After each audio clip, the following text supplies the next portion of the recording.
Using the local parlance now, Emefiele fucked up.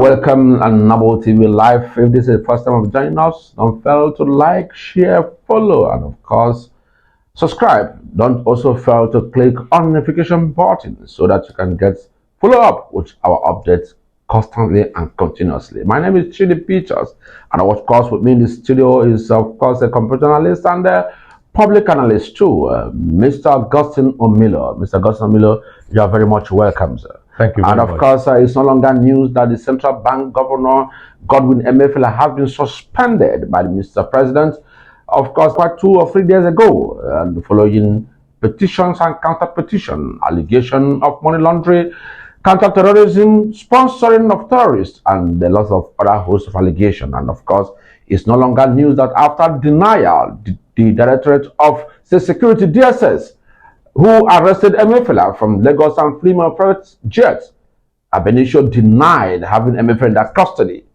Few minutes after that, they agreed that Emefiele is in their custody. And of course, they have also said they're going to extend that dragnet to other SSPAs and directors in the central bank over the funding of terrorism, money laundering, and other financial crime. With me in the studio to digest this, of course, like I told you earlier, it's Austin Amilo, let me take you quickly to the dilemma of Emefiele. Yeah. What's your stand? Thank you very much. You see, it's a very funny situation we find ourselves in Nigeria now, because Emefiele, as far as I'm concerned, actually have disappointed me. You know why? Because, you see, when Emefiele became the third managing director of Zenith Bank after the exit of Jim Ovia, I went through his profile and I saw a man who was actually so competent that Nigerians would want to see him at the topmost level of governance at that time. But unfortunately, in 2023, the activities preceding the 2023 election, using the local parlance now, Emefiele fucked up. In the first place, yes, in the first place, he went into politics without actually studying the terrain. Apart from Emefiele and maybe Goodluck Jonathan, I didn't see any politician in APC whose farm was purchased by farmers. Emefiele said farmers purchased his farm, 100 million. It's not an easy, so I don't know how he wanted to justify that. Then, not only that, Emefiele now was stepping into the toes of politicians proper.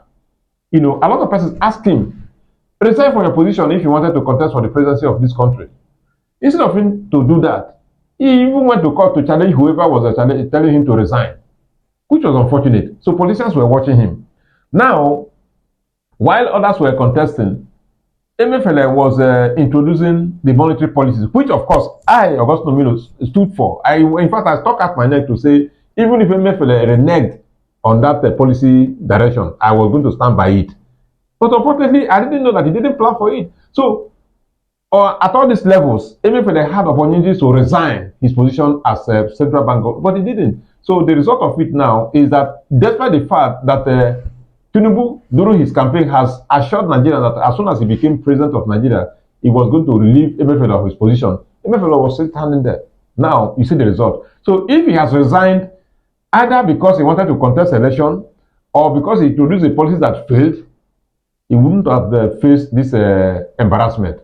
Now, if you say somebody is suspended from office, it's just like saying somebody is sacked.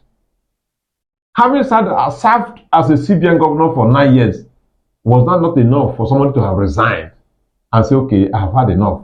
Look at what he's facing now. So for me, yes, it may be bad that he was suspended, but he did not read the handwriting on the wall because he went into politics when he was not actually prepared for it. Don't you factor this to be a human error? Because as far as I'm concerned, Emefiele's own part also did some strong monetary policy to strengthen Nigerian banks and of course the financial system. Even when Nigeria is battling in 2014 when it's appointed, we have world recession and the economic meltdown. And of course, in the wake of that, we were hit by COVID-19 after a few years. Still, he maintained a strong policy to strengthen our bank. So, wouldn't this, you have said, all be a human factor or error?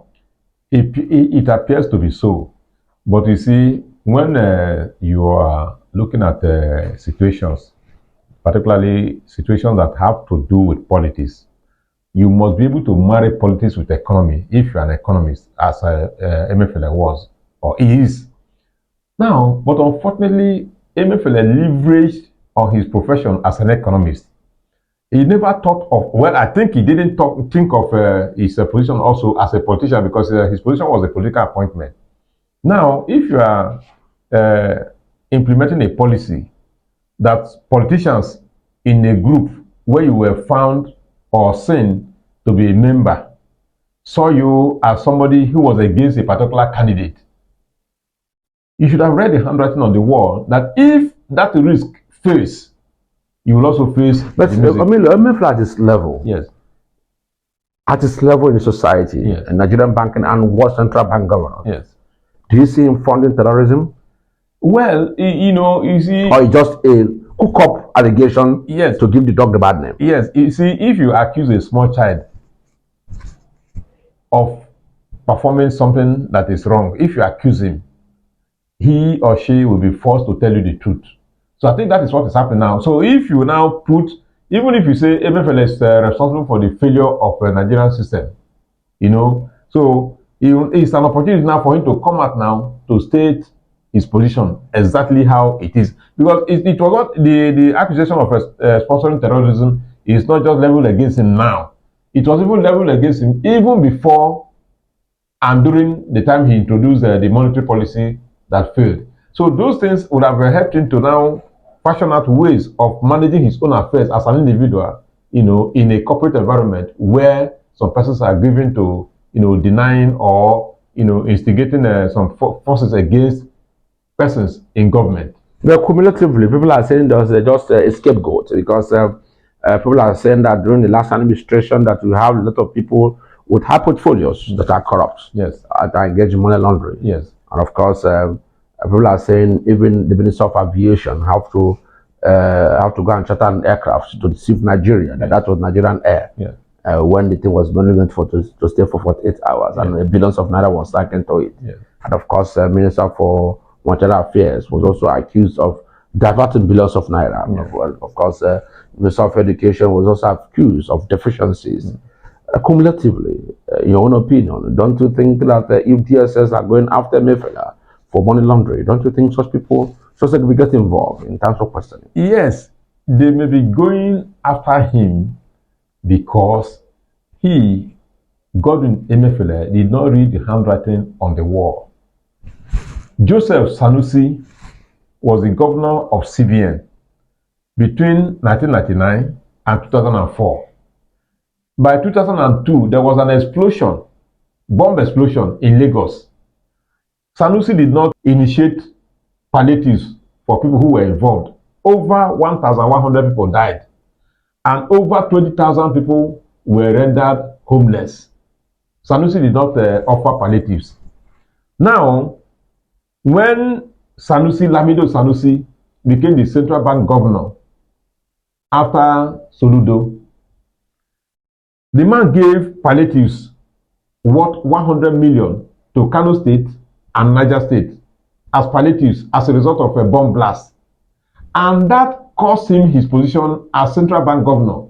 He was saved narrowly because the position of Emir of Kano was vacant.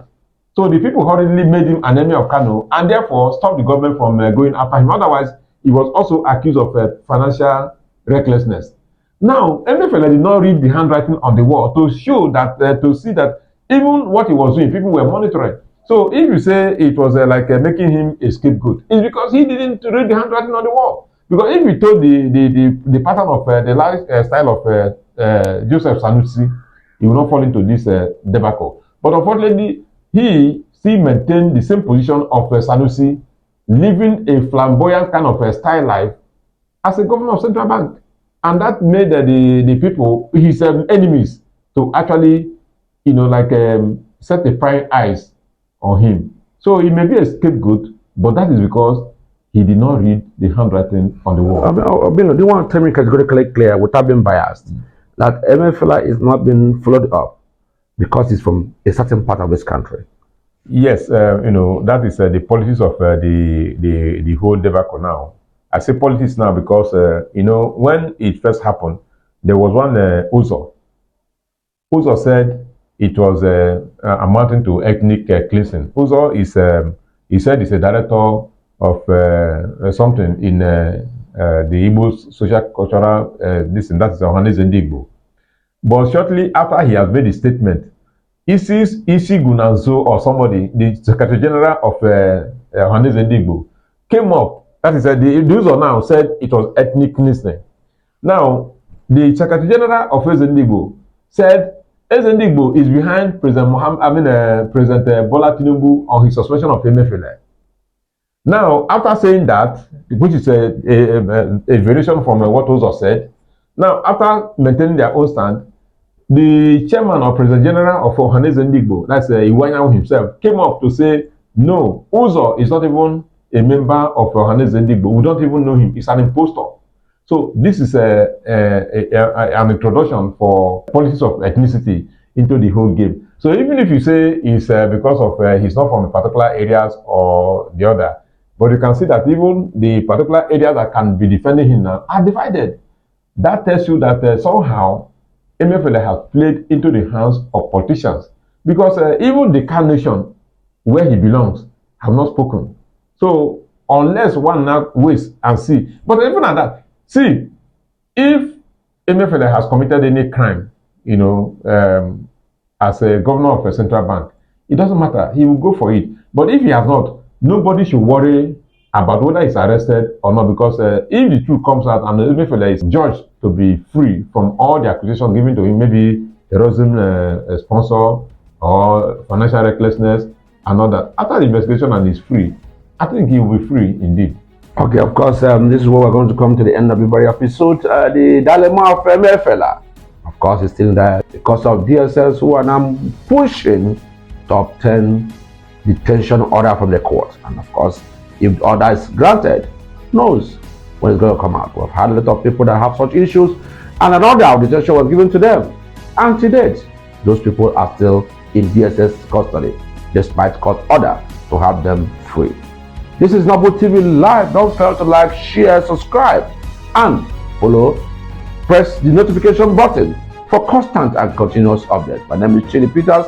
With me in the studio is Austin Domilo, and bye-bye for now.